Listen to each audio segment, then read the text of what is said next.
live. Not live, because we're not live on this October 24th, 2023. It's a fancy expert business pants. I'm your analyst, Matt Moscardi. Damian Rollis is in the studio with me. Today's episode doesn't suck because we have a special Woke Wednesday with arguably the fanciest expert we've ever had on business pants, Mr. Jon Lukomnik. Jon is the founder of Sinclair Capital and the host of the Outside In with Jon Lukomnik podcast. He's written 3 books, more than 50 articles dealing with investing theory and governance and future beta, all sorts of stuff. He's a High Meadows Institute fellow, a professor at Columbia.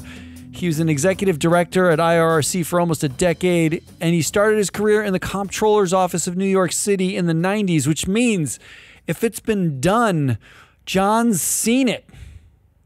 Now, we had a long conversation. We hit like a lot of stuff. But we're going to cut it down for Woke Wednesday just to focus in on the anti-woke. And we're going to do a little governance game at the end. Here's Jon Lukomnik talking about fancy stuff. So one of the things that struck me about, and you spent 10 years at IRRC, you've been all over the place. But at the comptroller's office, I'm thinking about the fact that you are in a democratic government. So like taking not progressive stance, but like, because I think politics or like, the view of politics in investing was very different in 1998 than it is today. But I'm wondering how different it is like then versus now when we're seeing like in Texas and Oklahoma and Louisiana and, South Carolina, and where they're effectively using what is a data set on environment as a cudgel against asset managers somehow, because these asset managers are lemmingly conventionally failing on something like carbon, because none of them are taking like big future views. They're basically just doing what everybody else is doing. Was it different then than it is now? Were you under pressure then to do things that were politically motivated at all? Or is that is this a newer phenomenon and it's pretty specific to the anti-ESG crowd at this point? I could unpack that into a really big set of questions because I think that there are a bunch of assumptions built into your question. I do that all the time. I'm a terrible interviewer. I teach systems level investing now at the graduate school, the School of International Public Affairs at Columbia. And one of the things I say is for an issue to have an effect on the environmental, social, and financial systems on which our capital markets rely, because let's face it, value and risk of creating the real world are only priced in the financial markets. It has to be big enough, right? Like whether or not I paint the office at General Motors purple or blue or pink or orange isn't a big enough issue, right? Whether I discriminate against women is a big issue. Whether I deal with carbon change is a big issue. Income inequality is a big issue. Antimicrobial resistance, all the sort of systemic things that we deal with. Once you're a big enough issue, there are going to be political views because it plays out. It has to be big enough to affect society and the economy. So there are going to be politicians involved. So there are always politicians involved. What's different now is we were told to figure it out from a fiduciary viewpoint of what's best and worst for the beneficiaries.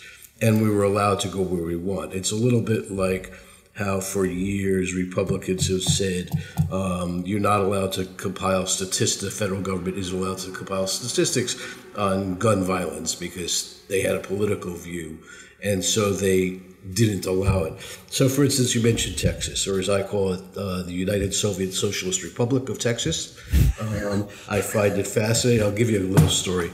A year ago, the Texas General Land Office writes to the state comptroller, a gentleman named Glenn Hager, who is keeping the Christmas list of good children and bad children. That's my favorite list. Yeah, and obviously BlackRock is a bad child in their view because they believe BlackRock is boycotting oil and gas.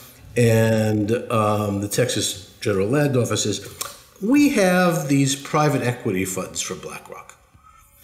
And, you know, we don't have to divest from them. What do you think? And Mr. Hager says, well, you really should rethink what you're doing because it's BlackRock. Now, do you know what those private equity funds were? They were oil and gas infrastructure funds, right? So when I say the Soviet Socialist Republic, let's go through this.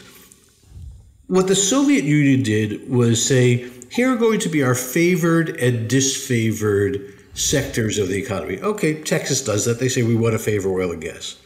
Then they say, here are the players who are doing well and poorly in that. And now we have our favorite apparatchiks and the people we're going to make comrades of the Soviet Party, or in this case, the Texas Republican Party. And then at some point, you forget the rationale you're doing this to begin with, and you just have people you favor and people you disfavor. And so Mr. Hager is saying, yeah, you ought to get rid of your oil and gas because we want to protect oil and gas. And that sort of political irrationality didn't exist. Well, I'm glad actually to know that there's been some progress. Right. I mean, there's great progress. Look, it took a bunch of left-wing autocrats, 70 years to reach that state in the Soviet Union. It took Texas 10 months. So there's great productivity in being autocratic and stupid. They've gotten much better at it. I still can't get over the tremendous irony that in order to create their good children, bad children list, they went and bought data from MSCI, and we only know that because MSCI had to reduce their fee under the threshold that Texas had set for. Above this threshold, it has to be audited, and they bought ESG data and then used it in reverse, which brings me to the question of, is it what they're doing really that different from the ESG side? It's kind of a form of beta activism,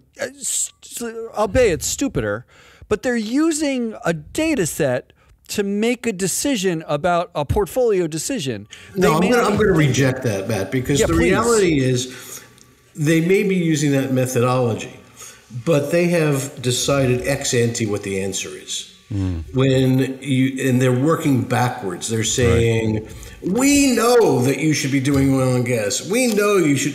By the way, at the same time, they're taking tens of billions of dollars in IRA money to build solar farms and a bunch of other things. That's a different issue. And so it's sort of like this, we are going to tell you, Galileo, that the sun revolves around the earth, whether or not you have the evidence. And I think that what ESG people at least hopefully try to do, and I will admit there are people who start from the sky is falling, we have to save planet and Earth, and therefore everything fits within our paradigm. But what I think intelligent ESG people try to do is say, here's the data, here's the extrapolation, what's the logical conclusion? As opposed to, here's the conclusion, how do we make the data fit? So while they both use data, one is using it to argue from a conclusion, and one is using it to reach a conclusion. I think those are two very different things. Except that there's a branch of ESG data in particular that deals with sort of morality, right? Like in which there is a predetermined conclusion that, abortion is bad, or like whatever a religious reason, a moral reason, and they're using that data for that same reason. And there are pension funds who are invested. When you look at the constituent indexes, the ESG indexes, one of the underlying, things in those indexes, in the methodology, is they almost always X tobacco, X some form of arms, like usually cluster bombs or something like that, because clients have asked for it. But it means it's pre-built in. There's a moral pre-built into a lot of these indexes, not all. But I don't know that the pension funds know that that's built in there. But the fact is, on both sides, there are sort of, it seems like two legs of the same stool in as much as they have a conclusion, they're then using the data to backtrack it into their portfolio. The downside in Texas being they're actually, it would be like, if I'm, anti-abortion or anti-women's health rights, if I went out and said like, all right, remove that from my portfolio, and at the same time added all, women's health rights providers into my portfolio, because they're axing oil and saying they discriminate against oil. It makes no sense. You raise a good point. First off, if you're not a fiduciary, feel free to invest according to your values, right? No problem. You're investing your own money. You want to invest only in coal-fired power plants. I think you're making a mistake, but that's fine. When you're someone else's fiduciary, you have an obligation to make sure that your personal political views don't get in the way. You can consider them, you can think about them, but ultimately you're a fiduciary. But that's sort of where most people's conventional discussion stops.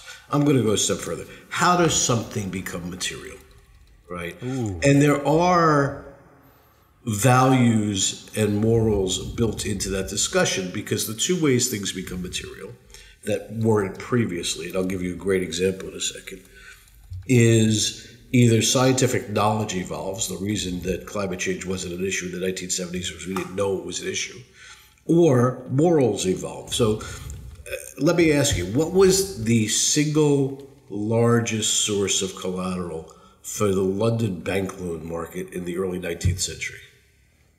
George Soros.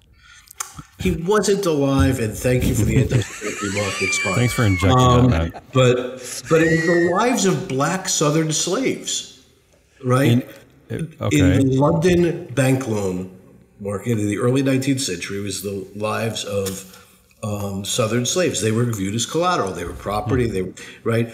Clearly, as the morality of slavery became obvious, or the immorality of slavery became obvious, despite Ron DeSantis's new curriculum in Florida, as the immorality of slavery became obvious, that became a much riskier and therefore material to the loan market issue. Mm-hmm. And so over time, some of those value issues, or values, personal values, become real value, market moving price issues. And it tends to go in, someone raises an issue, it either gets traction or doesn't. Then there's reputational risk. Then there's regulatory risk.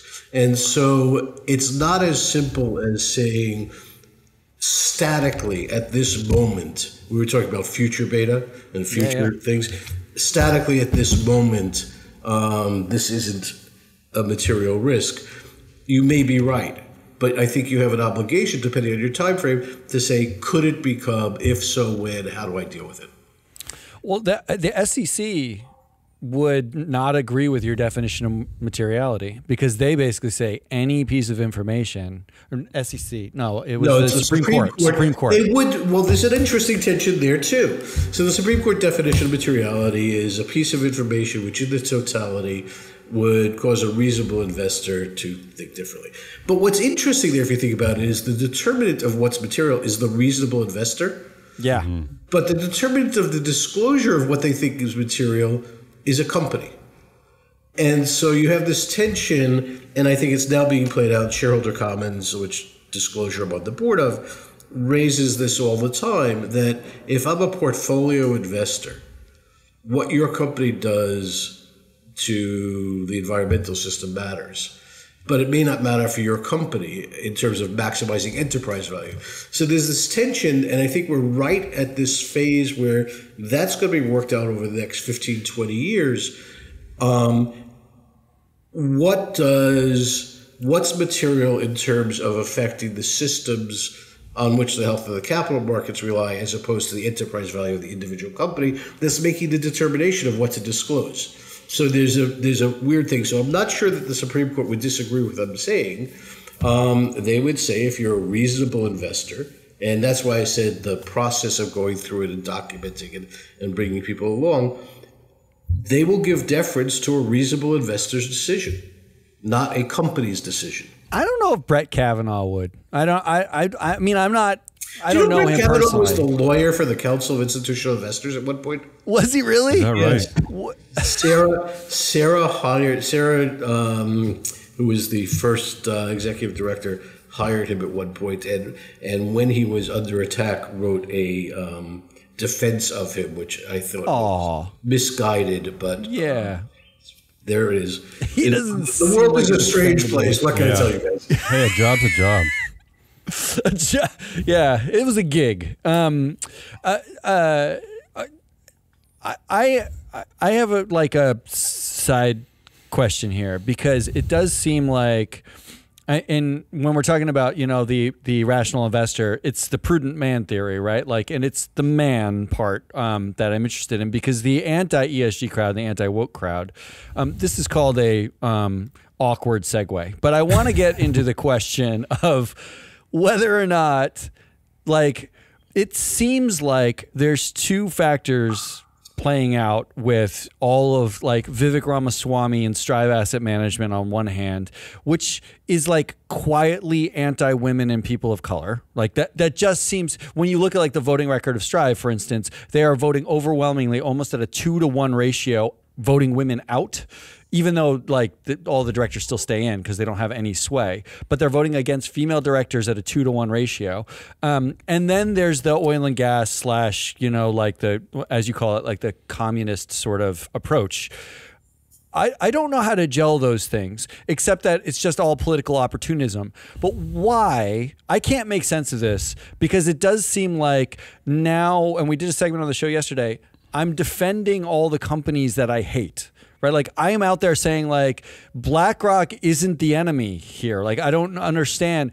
I spent 10 years saying BlackRock doesn't do anything for real. They vote every director in, they vote against every proxy. And now I'm saying like, wait a minute, BlackRock's capitalists. They are what they are. Why are we saying that they're woke? I don't. Can you actually maybe make me feel better about myself? Good luck with this answer. Again, multiple questions. So let me take the first one first and then the second one, because the second one's a bigger one. The first one, and I think you give by even mentioning Strive as a capital market force, you inflate their influence. They have virtually no assets. You've given they're nobody. Ramaswamy much but more Vivek was on our show. I would have seen. I know he was on your show, and he has great teeth, and you've given him much more credibility than I think he deserves. But that's okay. I mean, he's supposed to be a nice guy, and I actually know people who work for Strive, and they're nice too. So if you're listening to this, Vivek or Laura or anyone else, remember it's business. But come on the show again. Snarky. So yeah, stop ignoring our emails. Yeah, come back. The reality is, I think that what a lot of the anti-woke stuff is, remember I said they're arguing from a conclusion. And when you trace it back, a lot of it's funded by the same guy who funded the Supreme Court drift to the right, Leo, whatever his name is, which is what Nell Minow has done brilliantly, tracing it back to him. And the reality is it's a combination of two things. Number one, a feeling by a large percentage of the traditional power base population, which is sort of that the elites, coastal elites, are imposing a value system on them. And there's, I'm not unsympathetic to that view, but it's resulted in a lashing out. And the reason that BlackRock or others were chosen is because for the first time, actually, things were changing and people did have power. And BlackRock was voting more in a certain way.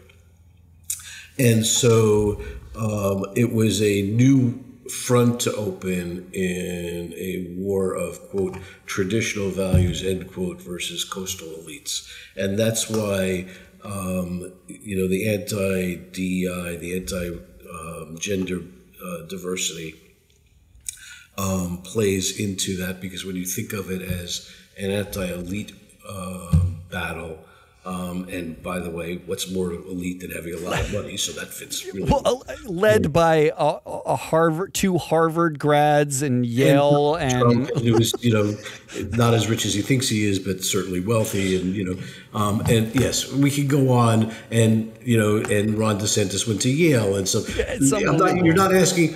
Are you asking for consistency here? I mean, have you? No, I guess not. I'm asking to feel better. I don't know how and to then do the that. second thing is, I think, a major one, which is not a finance thing, which is you have a breakdown of the neoliberal consensus post World War II. You see it around the world.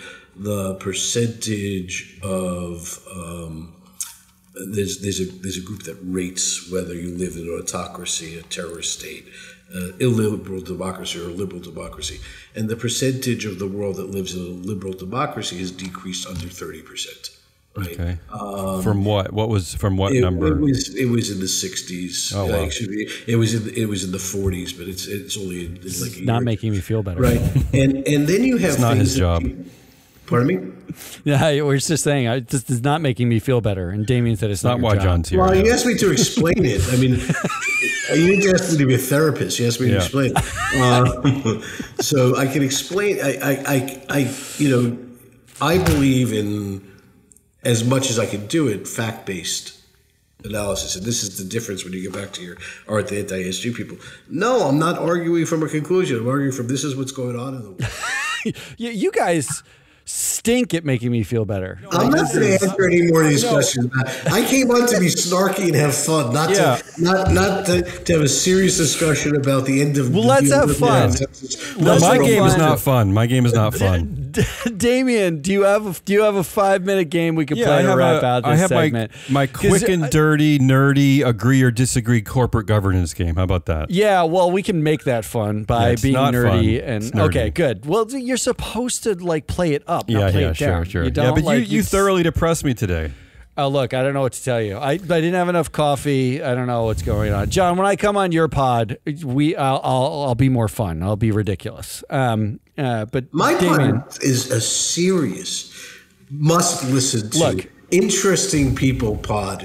I may withdraw the invitation. I'm not sure. This podcast is fact-based snark, and sometimes we are what we say we are. Sad snark. Yeah. Damien, let's play a quick game. What do you got? 5 questions. Agree or disagree? Let's call it 6.7. 6.7 questions. Yeah. Yes, no, yes, maybe. Yes. There you go. Wins. 0.7. Go ahead. Let's go question by question. Quickly. Let's make it quick. Yeah. Disparate voting rights should be effectively banned. One share, one vote for all. I am for it. I will. So that's an unequivocal yes. Once you go public, that is, I think, should be a condition. Again, I live in the real world. I am willing to go with you're allowed to go public with uneven, but there should be a sunset after, whether it's 5 years or 7 years. But ideally, it should be one share, one vote.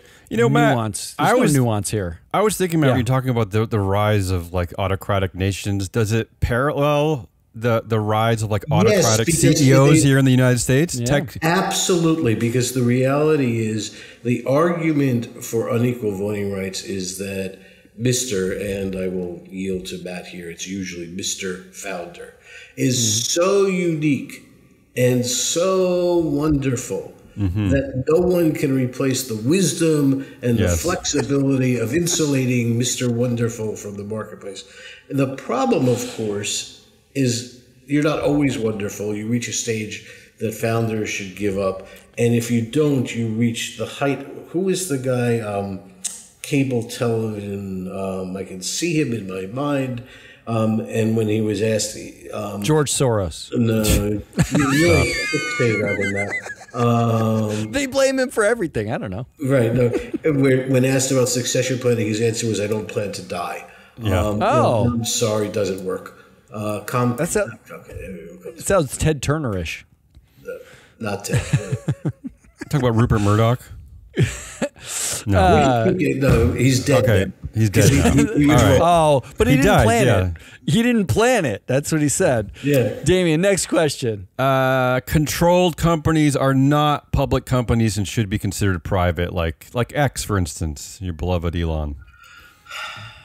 Do you really want to give up whatever measure of societal impact you have on X by letting them be considered totally private? That's what we talk about a lot, right? Like that's the risk, right, in letting some of these companies go private is that we no longer get our hands dirty. I think controlled companies are controlled companies, and they are in their own special area, and that there should be extra protections for the non-affiliated share owners.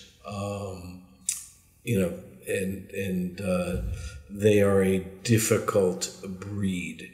And I think that therefore Delaware courts should interpret the business judgment rule a little differently on controlled companies like X. Mm-hmm.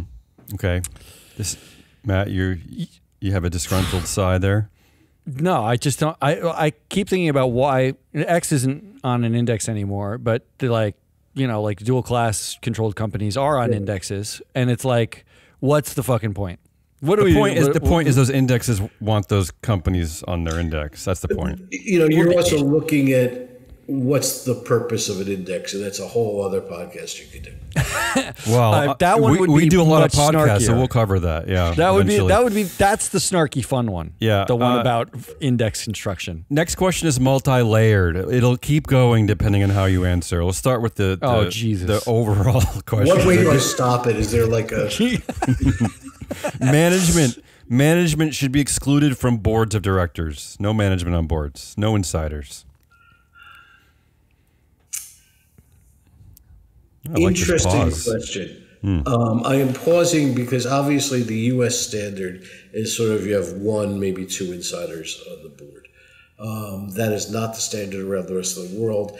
And it's not even the standard for a couple of the well-governed companies here. And to me, it is one of those things where it's a cultural issue. I once had a conversation with, in fact, he was on my podcast, the CEO of Henry Schein. Henry Schein is a Fortune 500 company, medical dental product distribution, and I think they have 4 or 5 insiders on their board. And I was postulating your question.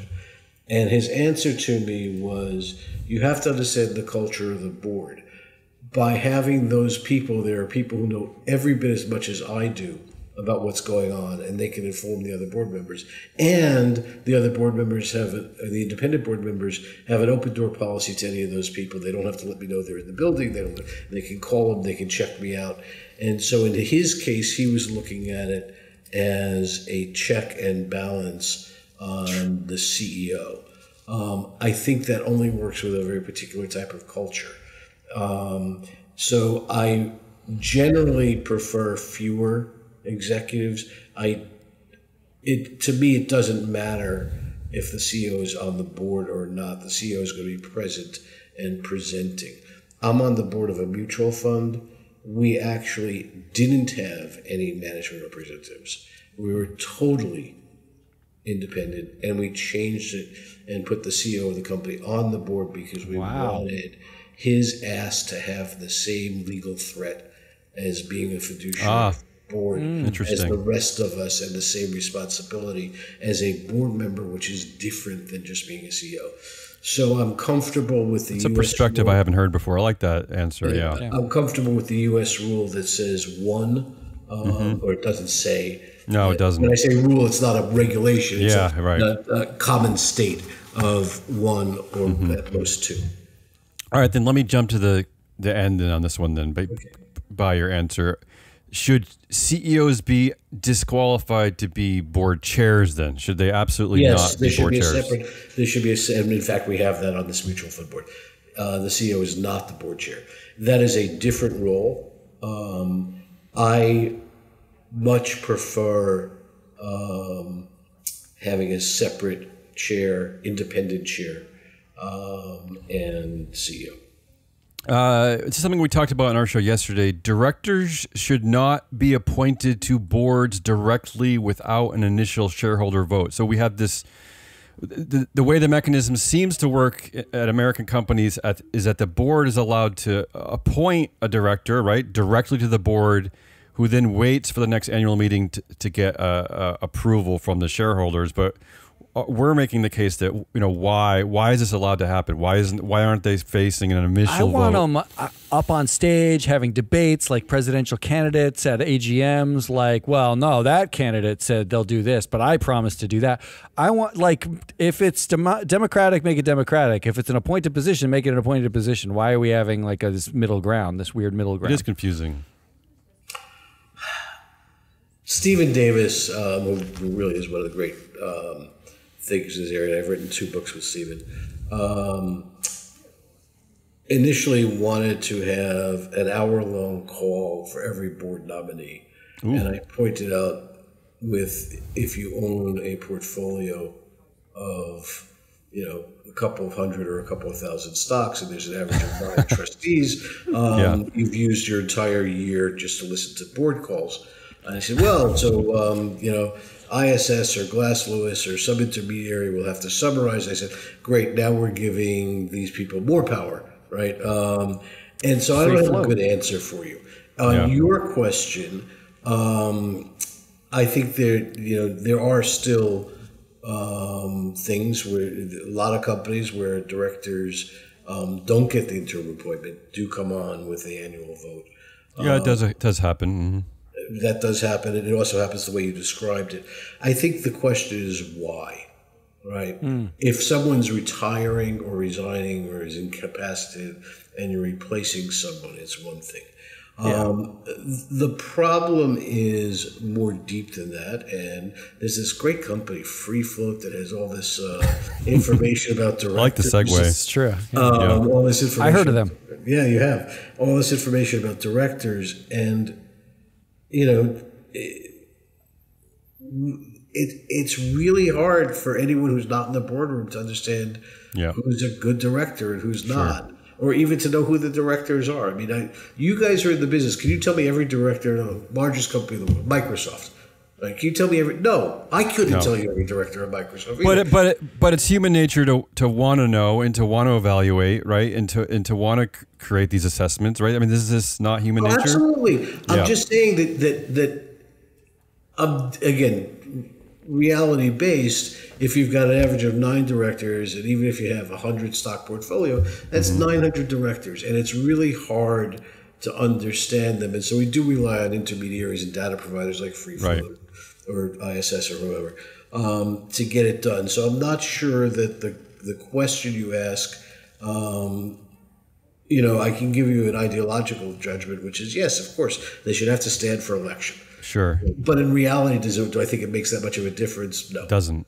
No. Wow. But it doesn't. But according to the data, anyway, it doesn't matter anyway. They'll be voted in irregardless. Yeah, 96%. Right. That's what I'm saying. Now, if we can get to a point where they're actual real votes and people really care about the directors, then I'll go. With how about? You said. I'm giving that magic land. That's then how about competing slates of directors? How about instead of just putting up a director for a slot? You just made it a worse problem. Okay. You just made it a harder problem. Better for me. Well, you're absolutely correct, and the market actually agrees with you. So you're probably, this is a nerdy podcast, so people are aware of proxy access. For those of you who are not aware of it, it's where the shareholders get to nominate a director to the board. We'll just leave it at that. Mm-hmm. And it has a troubled history of it was a proposed rule, then it was judicially overturned, and then the New York City Comptroller, there were only 6 companies in the United States that had it. The New York City Comptroller's office, after me, so I had nothing to do with it, not claiming credit, decided that they were going to try and make this the standard. Mm-hmm. That created a natural experiment. I don't know if you guys are aware, there's actually an academic paper. One of the people was an economist from the SEC that said the mere announcement of proxy access created a 52 basis point excess return. So the market even agrees with you. I like that. That there should be more choice and more attention paid to directors. I'm just saying, given the current state of the market, Yeah. It's not, how often has proxy access been used? Sure. Not. Yeah. And we're nothing but aspirational over here. So this is aspirationally, directionally, I'll agree with you, David. okay. How about one more? Last one. American boards should include at least one employee representative. That's an easy one. How about that? That's your favorite one. Yeah, that's my favorite. Well, one. I have this. I would like to change the system in a way that we could define, instead of defining materiality and all that boring stuff. Because no one's ever going to agree on that. Because it's my case that everything is material, especially in the long term. Because how the hell can you predict whether it will be? It won't be. Matt Levine, everything's security for it. Everything's material. Yeah, it's funny because you were talking about like, doesn't matter what color GM paints its room, purple, pink, whatever. I could read Damien's mind, and he was like, I absolutely want to know if it's purple or pink. Like that to me. But with the I'm investing based on that. But with the generation coming, they can't even afford mortgages, and they can't afford their rent. So they're probably gonna care what the color of the paint is in their workplace, right? Because they have nowhere to go after work. Damien's dream, just to contextualize this, is a screen that has a scrolling salaries of everyone who works at every company in the lobby, and that everybody in the company has to do a 5-minute stand-up routine every single year because it's the most undressing thing that could possibly happen. I came of age in the governance under Bob Monks at the corporate library, and disclosure is king. I don't know. I mean, I think sunlight is the best disinfectant. Let's get at it. Let's a lot of sunlight. Yeah. So I'm going to give you an answer you probably don't expect. I have a problem with constituency directors. I have a problem. I don't want a director who's the cybersecurity guy. Or woman. I don't want a director who's the medical person on a pharmaceutical. I don't want, I want directors with that knowledge. And similarly about employees, it sounds good, but what happens is the other directors defer to that director around that issue and don't feel they have to become engaged. And so I want employee issues in the boardroom. I don't in some cases, it may be the way to get them there is to have an employee representative. But in other cases, I'm not sure it is. And then you get into the whole question. And I worked with, the UC pension funds, the boards were half employee union leaders and half city officials. And so I have no problem with them being the employee representative. But when you make it, and for them, that was the appropriate way to get the employee voice heard on those boards. If you're at, I don't know, some multinational manufacturing company, does having, even if it's a union leader from the U.S., deal with your employees in Vietnam? Does it deal with your employees at a different union in the U.S.? And so I want to have employee issues, for every company that says our most valuable asset is our workers and it treats them like shit. I would like them to actually believe that and have that information, whether it is employee satisfaction surveys, ILO rights, a whole host of things discussed in the boardroom. But when you say this is an easy one, for me, it's not an easy one because I don't know that in every circumstance having mandating employee representative in the boardroom answers the question, and I would like the other directors to also take some responsibility for it.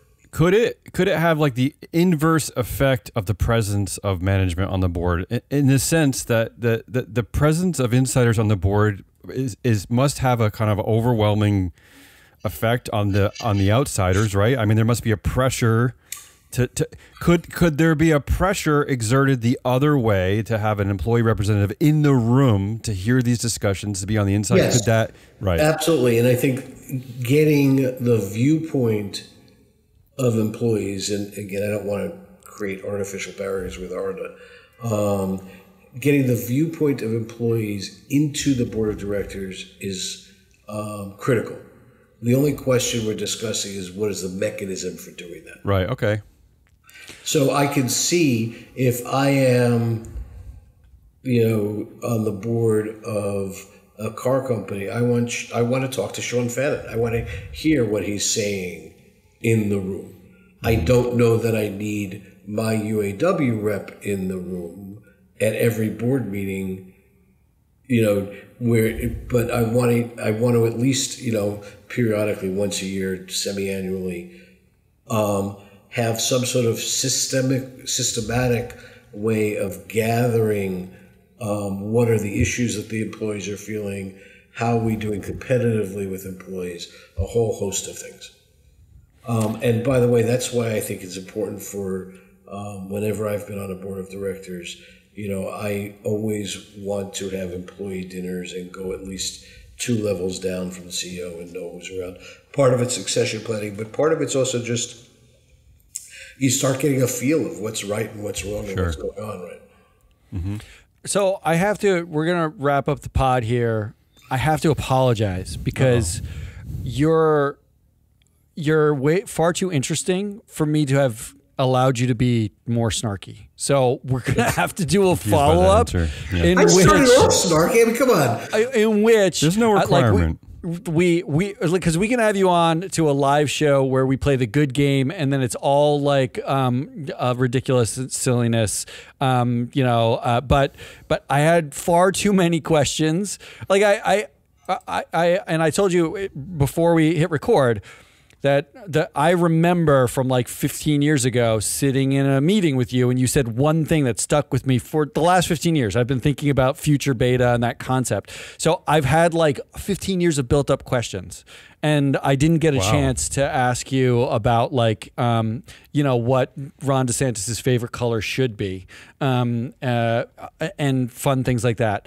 But I want to thank you for coming on the show. It's Jon Lukomnik, the great Jon Lukomnik, the governance expert of governance experts. I don't know. That seems the governance expert of governance experts. That's impressive. Yeah, it seems reductive almost, though, doesn't it? It doesn't seem like it's enough credibility. Yeah. But thank you for coming on the show and putting up with our questions. Thank you, Jon. It's a little bit, if you're a sports fan, there are 2 ways to get in the Hall of Fame: to be really good, which you're implying, or to be around for a long time but be a piler, which is what I actually think my career has been. So thanks a lot for elevating me to a different standard. Either one, you're in the Hall of Fame. You don't look back and say, like how you got there. It's just that you made the bar. That's it. Yeah. Jon Lukomnik, thank you so much. Thanks, man. That's it. If you don't follow Jon at Outside In, his podcast, go do that, especially because I'm going to be on it. As if you can't get enough of listening to me talk. Like everyone in my office right now is rolling their eyes. Big thanks to Jon for showing up here. Otherwise, we'll be back as a full crew on Friday to wrap the week. Until then, goodbye.